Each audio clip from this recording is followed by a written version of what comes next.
Assalamualaikum warahmatullahi wabarakatuh. Selamat malam semuanya. Izin mengenalkan diri, nama saya Adari Fania Zara dengan NPM 2218011017. Pada kesempatan kali ini, saya akan melakukan penyuluhan kesehatan blog Kedita Urinaria dengan tema inkontinensia urin. Baik, saya mulai bagi ininya ya, bagi materinya.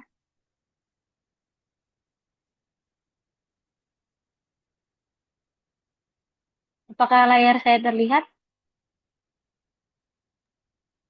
Lihat Kak. Terlihat. Baik, langsung saja kita mulai. Yang pertama dari definisi inkontinensia urin tersebut. Jadi inkontinensia urin itu adalah ketidakmampuan seseorang untuk menahan keluarnya urin. Prevalensi pada manula itu lebih tinggi dibandingkan orang pada usia reproduksi. Dan pada wanita itu juga prevalensinya lebih tinggi daripada manula yang pria. Terus penyebabnya. Jangka pendek itu ada infeksi saluran kemih, kehamilan, obat-obatan, minuman, kayak kopi dan alkohol, dan juga minuman yang bersoda, terus sembelit. Penyebab jangka panjang itu ada gangguan dasar panggul, stroke, diabetes, menopause, pembesaran prostat. Nah, jadi kenapa ISK itu bisa berpengaruh? Karena kalau misalkan ada infeksi di saluran kemih kita itu bisa menyebabkan produksi urin kita meningkat. Jadi kayak lebih sering kebelet pipis. Nah, saat itulah jadi kayak seseorang mulai susah menahan keluar pipis. Terus gara-gara kehamilan. Jadi pada saat kehamilan ada yang namanya uterus atau rahim itu secara anatomis bisa mendorong si kandung kemih kita. Nah, ini yang bisa membuat seseorang yang hamil itu kesulitan menahan pipis. Akan tetapi itu bisa kembali lagi, eh, maksudnya kembali lagi biar bisa menahan pipis saat beberapa minggu setelah melahirkan. Terus obat-obatan. Obat-obatan ini contohnya kayak obat-obat diuretik. Itu tuh bisa meningkatkan volume dan juga frekuensi urin kita. Jadi kayak yang tadi, gara-gara meningkat, jadinya kita tuh lebih sering kebelet pipis gitu. Terus sembelit. Sembelit ini nih gara-gara apa namanya? Gara-gara airnya susah itu atau buang air besar yang susah itu bisa ngebuat kita itu juga susah menahan air pipi. Terus menyebab jangka panjangnya, kalau misalkan ada gangguan dasar panggul, kayak gangguan anatomi dari sistem urinnya. Jadi kan sistem urin itu kan dari ginjal, ureter, terus kandung kemih, terus uretra. Nah, kalau gangguan dasar panggul itu dari anatomisnya. Nah, kalau stroke sendiri ini bisa menyebabkan inkontinensianya itu karena bisa terjadi ini sih, kayak disfungsi gitu dari syaraf-syaraf yang harusnya bisa menahan dari kandung kemihnya sendiri. Diabetes juga kayak gitu, dia kayak terjadi disfungsi dari syaraf dan juga pembuluh darah yang seharusnya bisa mengatur dari kontraksi si kandung kemihnya.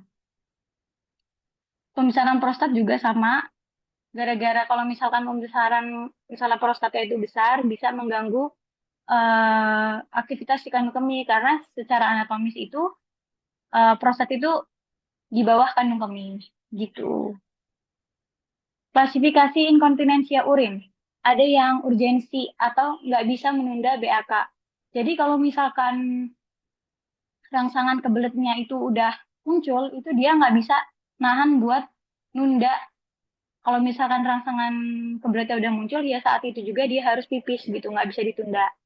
Kalau yang inkontinensia urin stres itu, dia mengalami tekanan pada kandung kemih. Contohnya gimana? Contohnya tekanan misalkan pada saat batuk, bersin, ketawa, itu tuh bisa menyebabkan tekanan intraabdominal. Nah, ini yang bisa menyebabkan si vesika urinaria atau kandung kemihnya itu tuh kayak stres gitu. Jadi, tiba-tiba kalau misalkan habis ketawa atau bersin atau batuk, dia pipis gitu. Terus ada namanya inkontinensia paradoksa atau overflow. Nah, kalau yang ini, karena ketidakmampuan kandung kemihnya itu eh, kosong secara keseluruhan. Jadi selalu ada sisa-sisa di kandung kemihnya. Jadi itu nanti yang menetes dikit-dikit menembus gitu. Terus kalau inkontinensia kontinu atau total, itu gara-gara kandung kemihnya itu nggak bisa sama sekali nggak bisa menampung urin. Sama inkontinensia urin fungsional. Ini gara-gara apa namanya? Misalkan seseorang kena penyakit stroke. Nah, fungsionalnya itu maksudnya gara-gara beliau nggak bisa berjalan dengan benar atau mobilisasi dengan benar ke toilet. Nah, makanya ini dia jadi BAK gitu. Ini penjelasannya. Kalau inkontinensia urgensi, otot detrusor dari kandung kemih itu tidak stabil dan bereaksi secara berlebihan, sehingga tidak mampu menunda berkemih setelah sensasi berkemihnya muncul. Jadi kalau misalkan ingin berkemih mendadak, dia harus saat itu juga pipisnya. Terus kalau inkontinensia stres itu terjadi pada saat tekanan intraabdominal meningkat. Misalkan kayak yang tadi aku bilang, batuk, bersin, tertawa, berjalan, berdiri, atau mengangkat beban berat. Terus kita lanjut ke inkontinensia overflow. Karena ketidakmampuan dari kandung kemih untuk mengosongkan sepenuhnya. Sehingga urin di dalam kandung kemih yang sisa itu, kan kandung kemihnya tuh nggak bisa kosong maksimal gitu loh. Jadi selalu ada sisa. Nah ya sisa-sisanya itu yang keluar sedikit demi sedikit. Terus inkontinensia total. Nah, kalau yang ini gara-gara kandung kemihnya tuh nggak bisa menyimpan urin sama sekali. Jadi urinnya itu selalu keluar setiap saat dan dalam berbagai posisi. Terus inkontinensia fungsional, kayak yang tadi aku bilang, urin keluar karena seseorang tidak dapat ke toilet tepat waktu atau masalah mobilitas. Misalkan ada yang pasien kena stroke, terus pasien kayak misalkan kakinya fraktur gitu, yang nggak bisa ke toilet dengan cepat mobilitasnya gitu. Terus faktor resiko, yang pertama jenis kelamin. Nah, kalau pada perempuan itu biasanya kena yang ini, yang inkontinensia yang urgensi. Terus kalau misalkan yang pria itu dia yang stres. Terus kalau yang berdasarkan usia, seiring bertambahnya usia, otot-otot kandung kemih sebenarnya nggak cuma otot-otot kandung kemih, kan karena bertambahnya usia tuh sering bertambahnya usia kan otot-otot kita tuh mengalami penurunan fungsi. Nah, ini juga berpengaruh di kandung kemih, gimana kandung kemih dan uretra itu kehilangan kekuatannya otot-ototnya itu. Makanya bisa terjadi inkontinensia urin atau nggak bisa menahan pipis. Terus berat badan berlebih. Pada orang yang berat badannya berlebih, itu meningkatkan tekanan pada kandung kemih dan otot-otot di sekitarnya. Jadi lemah tuh. Terus merokok. Nah, merokok ini sebenarnya faktor risikonya jangka panjang ya, karena orang yang merokok itu kan dapat menyebabkan batuk kronis jangka panjangnya. Nah, itu juga bisa menyebabkan tekanan intraabdominalnya.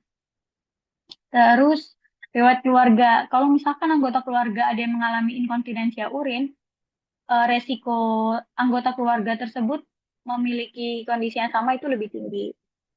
Terus menghidap penyakit tertentu, misalnya penyakit syaraf atau diabetes.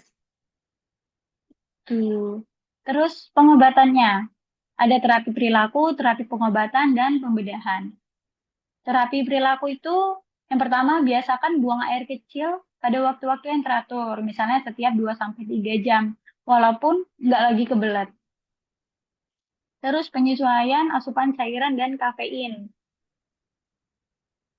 Terus kenapa? Karena kafein itu kayak semakin banyak cairan kan berarti semakin banyak yang keluar ya. Apalagi kafein itu dapat mempercepat metabolisme tubuh, jadi kayak sering kebelet gitu. Terus penurunan berat badan.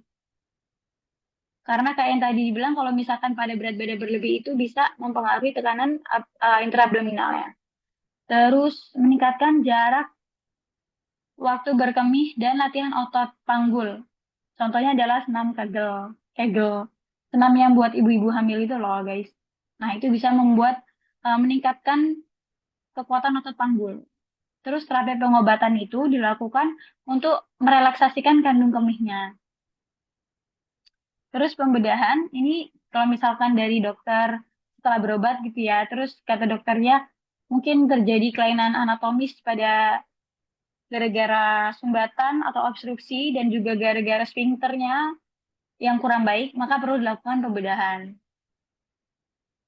Terus edukasi. Yang pertama adalah menjaga berat badan tetap ideal, membatasi konsumsi minuman yang bersifat diuretik seperti teh, kopi, alkohol, dan minuman yang bersoda. Terus senam kegel tadi untuk memperkuat otot-otot dasar panggul yang berperan dalam mengontrol buang air kecil. Terus biasakan buang air kecil pada waktu-waktu yang teratur, misalnya setiap 2 sampai 3 jam, walaupun nggak lagi pingin buang air kecil. Terus hindari mengangkat beban yang terlalu berat, karena ini dapat meningkatkan tekanan pada otot-otot panggul dan kandung kemih. Terus konsumsi makanan yang kaya serat untuk mencegah sembelit.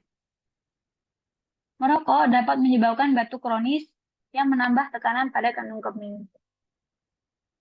Ini referensi yang saya pakai buat menyusun materi ini. Thank you. Apakah dari teman-teman ada yang ingin ditanyakan?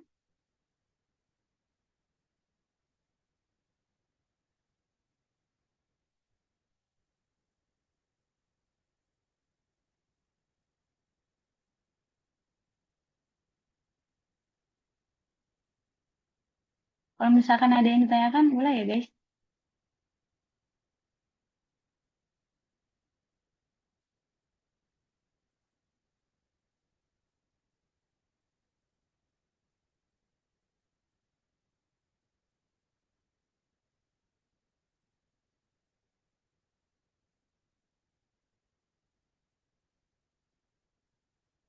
Ayo tanya guys, guys tanya guys. Ingin bertanya, Ya silakan Ketut. ya, jadi kan tadi eh, kakak udah ngejelasin tentang konten ya urin tadi itu kan. Nah, itu kapan sih sebenarnya kita bisa tahu kita udah masuk kategori itu? Apakah kalau misalnya kita cuma dalam sehari kayak gitu udah termasuk ke inkontinensia urin kita?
Aku coba izin jawab ya. Jadi kalau misalkan setahu aku sendiri, kapan seseorang itu dikategorikan inkontinensia urin atau enggak itu apabila kayak ini nih udah terjadi setiap hari gitu dalam kurun waktu yang cukup lama gitu. Misalkan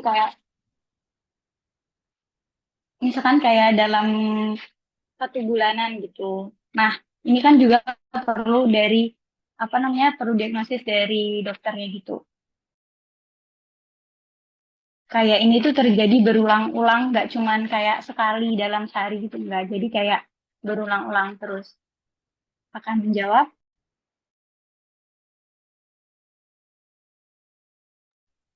apakah Ya, dari teman-teman ada yang ingin lagi ditanyakan?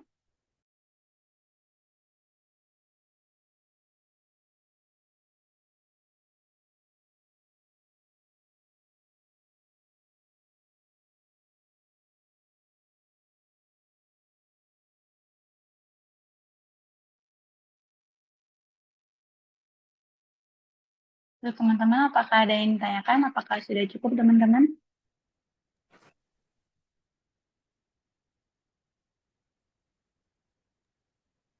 Sepertinya cukup, Kak.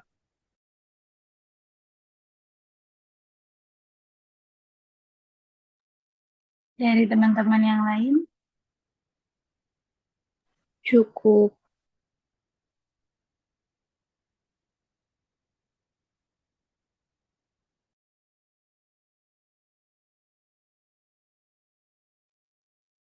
Baik teman-teman, kalau misalkan dirasa cukup, sekian dari saya. Apabila ada kesalahan dan kekurangan, saya mohon maaf.